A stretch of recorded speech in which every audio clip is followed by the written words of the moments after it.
మంత్రాలయం రాఘవేంద్ర స్వామి. అక్కడ స్వామి బృందావనం ఇప్పటికీ ఉంది. బృందావనం అంటే సమాధి మన భాషలో చెప్పాలంటే. ఆ బృందావనంలోంచి స్వామి పిలిస్తే పలుకుతారు. బ్రిటిష్ వాళ్ళ సమయం నుంచి ఎన్ని అద్భుతాలు చేశారో స్వామక్కడ.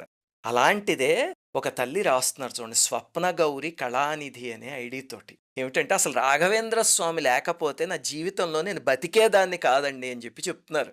ఒకసారి ఆవిడ గర్భవతయ్యి డెలివరీ పురిటి నొప్పులతో హాస్పిటల్‌లో చేరారట. ఆ బిడ్డ చాలా కాంప్లికేటెడ్ పరిస్థితుల్లోకొచ్చేసి, సీనియర్ డాక్టర్‌లకు కూడా ప్రసవం ఎలా చేయాలో అర్థం కాలేట. అప్పుడు ఆ నొప్పి భరించలేక తల్లి రాఘవేంద్ర, రాఘవేంద్ర అని అరుస్తూ ఉంటే, అక్కడ పెద్ద డాక్టర్ ఒకాయన, "అమ్మ నువ్వు అలాగే రాఘవేంద్ర స్వామిని తలుచుకుంటూ ఉండు" అని చెప్పారట. ఈ లోపల విచిత్రంగా రాఘవేంద్ర స్వామి సోదరికి కనిపించి, ఒక గణపతిని చూపించి, ఆవిడకి "నువ్వు ధైర్యంగా ఉండు" అని చెప్పారట. అదే క్షణంలో డాక్టర్‌కి ఎలా చెయ్యాలి